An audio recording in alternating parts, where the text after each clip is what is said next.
Good evening, नमस्कार, आदाब, सत श्री अकाल।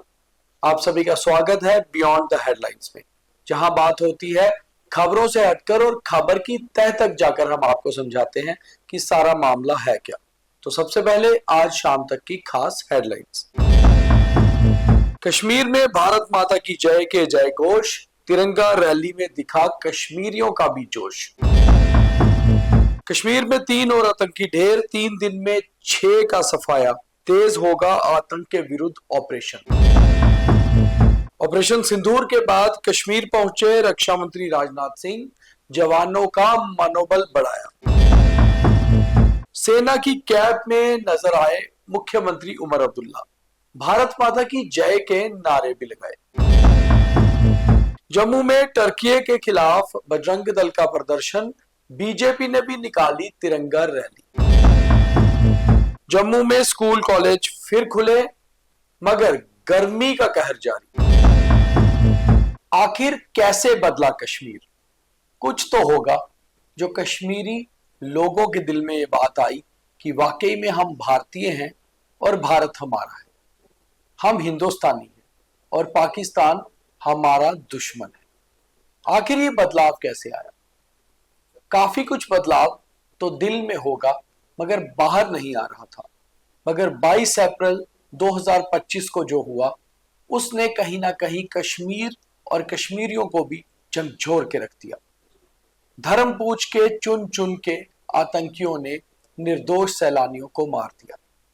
और फिर कश्मीर से आवाज आई पाकिस्तान मुर्दाबाद, कश्मीर से आवाज आई आतंकवाद मुर्दाबाद।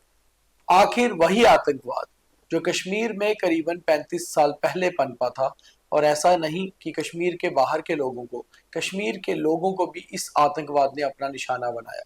कई माओं की कोख खाली हो गई, कई घरों के चिराग बुझ गए। मगर आज जो कश्मीर में दिखा वो एक नया कश्मीर था। भारत माता की जय, प्रधानमंत्री नरेंद्र मोदी की जय, हिंदुस्तान की जय और कई ऐसे नारे जो पहले कश्मीरी लोग भारत के विरुद्ध लगाया करते थे, आज भारत के तरफ लगे रहे थे, आज भारत के फेवर में लग रहे थे। तो ये कैसे हुआ? आखिर मन कैसे बदला? क्योंकि जिस तरह से पाकिस्तान ने पहलगाम हमला करवा के ना केवल निर्दोष सैलानियों को मारा बल्कि कश्मीर की रोजी रोटी पर भी अटैक किया, तो कम से कम कश्मीर के लोगों को समझ आया कि पाकिस्तान उनका सगा नहीं। यही कारण था कि जब जम्मू कश्मीर को विलय करना था तो महाराजा हरि सिंह ने मुस्लिम मेजॉरिटी होते हुए भी चुना भारत को। और उसके बाद यही किया शेख मोहम्मद अब्दुल्ला ने भी। उसने भी कहा कि भारत के साथ रहना ही सही है। और आज उन्हीं के ग्रैंडसन, उन्हीं के पौत्र उमर अब्दुल्ला जम्मू कश्मीर के मुख्यमंत्री हैं और आज वो भी कह रहे हैं कि पाकिस्तान को मुंह तोड़ जवाब देना जरूरी है। तो आज जिस तरह काजीकुंड से उड़ी तक तिरंगा ही तिरंगा नजर आ रहा था, एक आम कश्मीरी जो किसी पार्टी से नहीं जुड़ा हुआ वो भी भारत माता की जय के जय घोष लगा रहा था। तो वाकई में भारत तो बदल ही रहा है, कहीं ना कहीं कश्मीर भी बदल रहा है और ये बदलते कश्मीर की तस्वीर है। वहीं बदलते कश्मीर की नई तस्वीर के बाद बात करते हैं कश्मीर में अभी बचे कुचे आतंकवाद की। तो हमारी दूसरी खबर आतंकवाद को लेकर ही है। कश्मीर में लगातार पिछले 3 दिनों से आतंकवाद के सफाए के लिए ऑपरेशन किलर चलाया जा रहा है। सुरक्षा बलों द्वारा पिछले 3 दिनों में 6 आतंकियों का सफाया कर दिया गया है। इनमें से 2 पाकिस्तानी और 4 स्थानीय आतंकी थे। आज मारे गए तीनों आतंकी स्थानीय थे और इसमें एक आतंकी टीआरएफ के लिए भी काम करता था, एक जैश-ए मोहम्मद का डिस्ट्रिक्ट कमांडर भी था। तो इस तरह से लगातार अब सुरक्षा बल कश्मीर में आतंक के खात्मे के लिए काम कर रहे हैं। और अगर कोई स्थानीय आतंकी आतंकवाद में शामिल है और सरेंडर करना चाहता है तो पुलिस और सुरक्षा बलों के आगे आत्मसमर्पण कर सकता है, नहीं तो उसका खात्मा तय है। सूचियां तैयार हो चुकी हैं और अलग अलग लिस्ट बनाकर पूरी इंफॉर्मेशन के साथ क्लीन और क्लियर ऑपरेशंस किए जा रहे हैं। आगे बढ़ते हैं तो अगली खबर भी कश्मीर से है। ऑपरेशन सिंदूर और पाकिस्तान के साथ फिलहाल सीज फायर के बाद पहली बार भारत के रक्षा मंत्री राजनाथ सिंह आज श्रीनगर पहुंचे। उनके साथ लेफ्टिनेंट गवर्नर मनोज सिन्हा भी श्रीनगर पहुंचे। वो दिल्ली गए हुए थे और श्रीनगर पहुंच के सीधे जवानों से मुलाकात की रक्षा मंत्री ने। बदामी बाग गए, वहां जवानों के साथ बातचीत की, उनका हौसला बढ़ाया और साथ ही ये कहा कि मैं यहाँ रक्षा मंत्री के तौर पे नहीं बल्कि एक आम भारतीय नागरिक के तौर पे आया हूं और मैं आप लोगों पे गर्व महसूस कर रहा हूं। मैं उन लोगों के पास आकर वो गर्व को महसूस करना चाहता था जिन्होंने पाकिस्तान के हमलों का मुंहतोड़ जवाब दिया, पाकिस्तान की सभी साजिशों को पस्त कर दिया।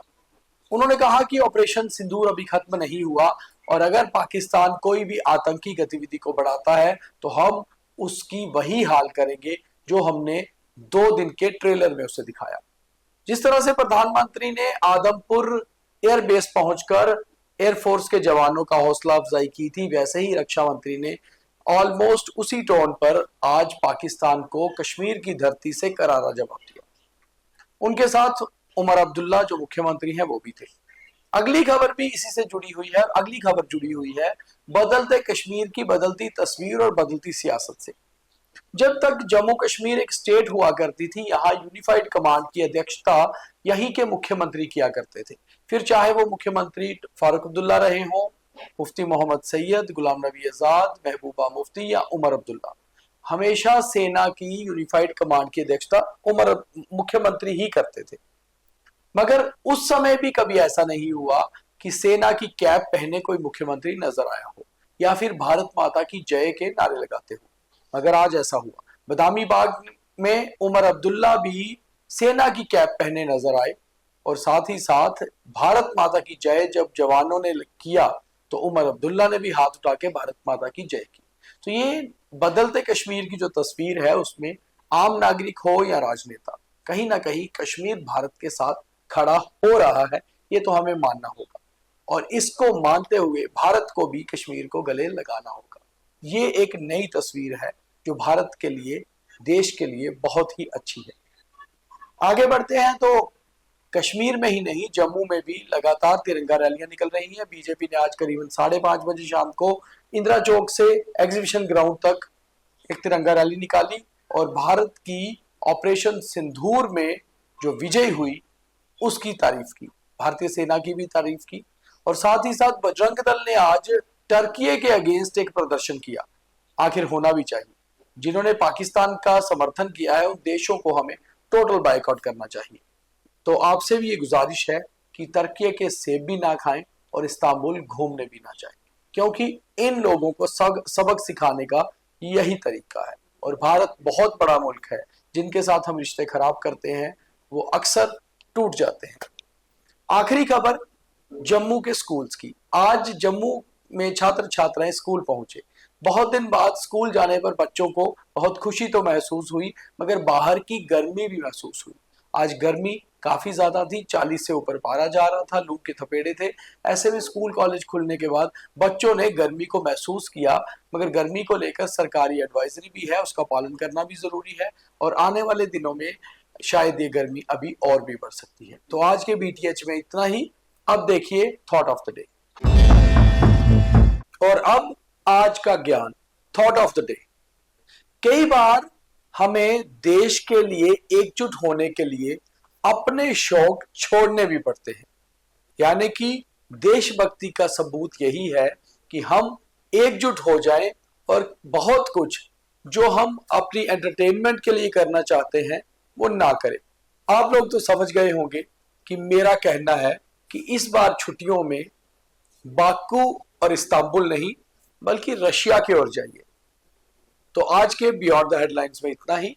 कल दोबारा मुलाकात होगी, तब तक के लिए देखते रहिए बियॉन्ड द हेडलाइंस और द न्यूज रूम 24 आवर्स के बाकी कार्यक्रम। बहुत धन्यवाद।